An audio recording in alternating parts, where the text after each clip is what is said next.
ये खबर मिल रही है। घर के बाहर बड़ी संख्या में पुलिस फोर्स तैनात कर दी गई है। डिजिटल अरेस्ट होने पर सपा सांसद का बयान, सरकार कर रही है लोकतंत्र की हत्या, ये कहा है रुचि वीरा ने। मैंने पहले भी जाने की कोशिश की, रोक लिया गया था। तो प्रशासन ने घर पर रुचि वीरा को नजरबंद किया गया है। मुरादाबाद से ये बड़ी खबर, सपा सांसद हैं रुचि वीरा। तो सपा सांसद रुचि वीरा को हाउस अरेस्ट किया गया है। प्रशासन ने घर पर रुचि वीरा को नजरबंद किया है। घर के बाहर बड़ी संख्या में पुलिस फोर्स तैनात किया गया है। सपा सांसद का बयान भी आया है, सरकार लोकतंत्र की हत्या कर रही है। तो उन्होंने कहा है कि मैंने पहले भी जाने की कोशिश की थी, लेकिन मुझे रोक लिया गया था। तो सपा सांसद रुचि वीरा, उनको हाउस अरेस्ट कर लिया गया है, यानी कि अभी वो घर पर नजर बंद कर ली गई हैं। उनको आने जाने की अभी इजाजत नहीं दी गई है। किसी भी तरह की कोई भी गतिविधि जो है वो रुचि वीरा नहीं कर सकती हैं। घर पर नजर बंद रहेंगी। घर के बाहर कड़ी सुरक्षा उनके कर दी गई है। बड़ी संख्या में पुलिस बल वहां पर तैनात किया गया है और सपा सांसद का अब बयान भी आया है। हम आपको बता दें कि हाउस अरेस्ट होने पर सपा सांसद का बयान आया है। उन्होंने कहा है कि सरकार लोकतंत्र की हत्या कर रही है। उन्होंने कहा मैंने पहले भी जाने की कोशिश की थी, लेकिन रोक लिया गया। तो रुचि वीरा को हाउस अरेस्ट किया गया है, यानी कि घर पर नजरबंद किया गया है।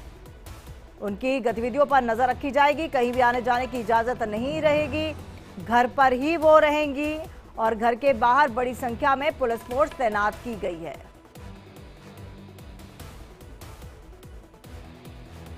तो हाउस अरेस्ट होने पर सपा सांसद का बड़ा बयान, लोकतंत्र की हत्या की जा रही है, सरकार लोकतंत्र की हत्या कर रही है।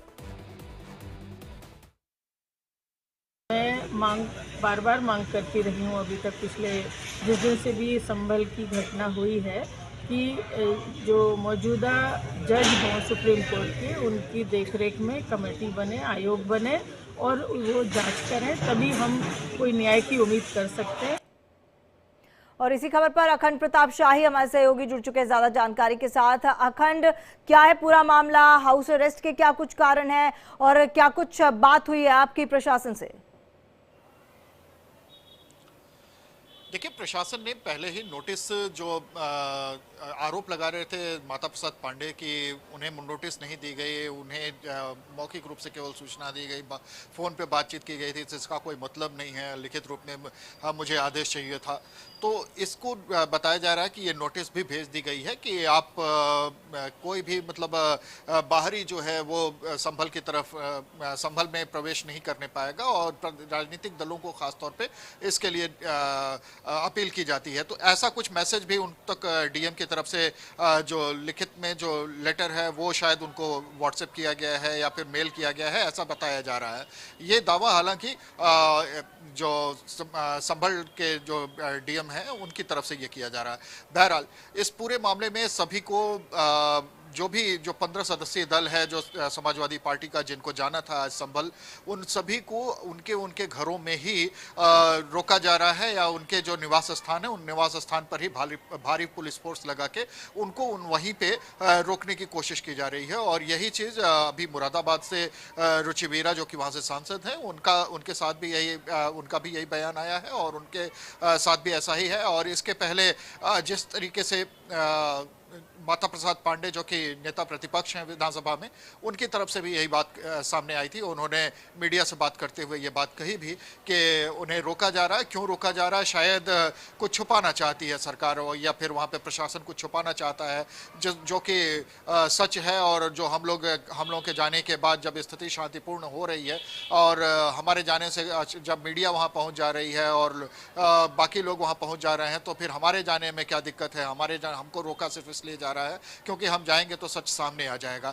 तो कुछ इस तरीके का आरोप लगाया जा रहा है। बहरहाल इन सारी चीज़ों के बीच में अगर समाजवादी पार्टी के विधायक की बात करें तो उसमें शामिल हैं, लखनऊ से पूर्व मंत्री रहे हैं, अखिलेश सरकार में पूर्व मंत्री रहे हैं रविदास मेहरोत्रा, वो भी जाने की फिराक में थे, लेकिन उन्हें भी रोका गया। उनका भी बयान ऐसा ही आया है कि हमें पुलिस ने भारी पुलिस फोर्स लगा के रोकने की कोशिश की, हम समाजवादी पार्टी तक पहुंच गए थे लेकिन हमें फिर भी रोक लिया गया। तो इस तरीके के बयान अलग अलग जगहों से आ रहे हैं। कोई अभी जा नहीं पा रहा है, क्योंकि बरेली में सबको असेंबल होना था, फिर वहां से एक काफिला लेके ये लोग पहुंचने वाले थे संभल के लिए, जहां पहले ही सबको बरेली पहुंचने से पहले ही लोगों को उनके गृह जनपद में या उनके अपने घरों में उनको रोक लिया गया है। तो ये जो बयान आ रहा है अलग अलग जगहों से, अलग अलग तस्वीरें जो आ रही हैं समाजवादी पार्टी के उन 15 सदस्यीय दलों की, वो तो यही बताती हैं कि जो मुहिम थी वहां पहुंचने की, संभल पहुंचने की, वो फिलहाल तो अब ठप हो चुकी है। और जिसका अंदेशा हम लोगों ने पहले ही जताया था कि ये कवायद दरअसल सिर्फ एक सूचना भर होकर रह जाएगी, क्योंकि प्रशासन ने पहले ही पूरी तैयारी कर रखी है और प्रशासन ने पहले ही ये बता दिया है कि आपको 10 दिसंबर तक किसी को भी संभल में प्रवेश नहीं करने दिया जाएगा। जो राजनीतिक दलों से होंगे या राजनीतिक प्रतिनिधिमंडल अगर कोई पहुंचता है तो उसे यहां आने की इजाजत नहीं दी जाएगी, क्योंकि यहां पे स्थितियां सामान्य हो रही हैं। आंजनेय कुमार सिंह जो कि मुरादाबाद के कमिश्नर हैं, उन्होंने भी एक अपील की थी, एक वीडियो जारी करके उन्होंने अपील की कि इस तरीके की चीजें न की जाएं जिससे जो सामान्यकरण की प्रक्रिया जो आगे बढ़ रही है वो कहीं प्रभावित हो।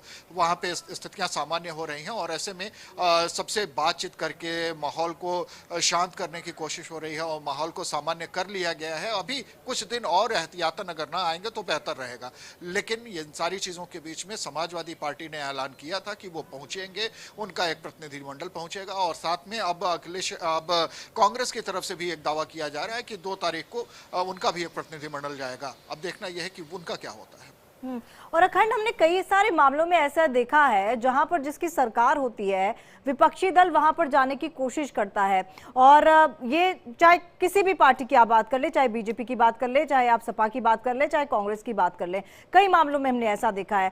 आखिरकार मामले को सुलझाने के बजाय पॉलिटिकल पार्टी इतनी उलझाने की बात क्यों करती हैं, जब आपको पता है कि इतना ज्यादा तनाव ऑलरेडी है, थोड़ी सी चीजें सामान्य हो रही हैं, थोड़ा सा इंतजार और कर लीजिए, सच तो तब भी सामने आ जाएगा।